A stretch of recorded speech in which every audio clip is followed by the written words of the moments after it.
Surprising না, কারণ প্রথমে ফিজ ভাই এবং তাসকিন ভাই বোলিং করতেছিল। সো তাদের সাথে কথা বলতেছিলাম মাঠের মধ্যে যে ভাই উইকেটে কী হতেছে না হতেছে। তো সো তারা তখন বললো যে উইকেটে হিট করলে কিংবা একটা জায়গাতে লাইন মেনটেন করলে ব্যাটসম্যানদের জন্য ডিফিকাল্ট খেলা। সো আমি ওই জিনিসটা জাস্ট এক্সিকিউট করার চেষ্টা করছি মাঠে।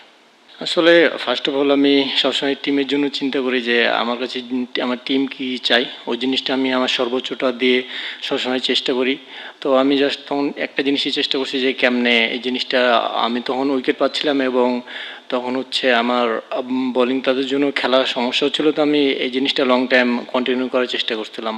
এর জন্য হয়তো ক্যাপ্টেন চেষ্টা করছে যে আর দু একটা ওভার করানো যায় কিনা। ক্যাপ্টেনেরও প্ল্যান ছিল, শান্ত ভাইয়েরও প্ল্যান ছিল, কারণ তারা ধরেন অনেক দিন থেকে ওডিআই ক্রিকেট খেলে আসছে, তাদের অনেক এক্সপিরিয়েন্স। সো আমি আর যখনই মাঠের মধ্যে হেল্প লাগে আমি তাদের কাছ থেকে নিই, এবং ফিজ ভাই আছে, তাসকিন ভাই আছে, তো তাদের কাছে সবসময় একটা হেল্প পাই এবং এই জিনিসটা আমাকে অনেক প্রেশার ফ্রি করে।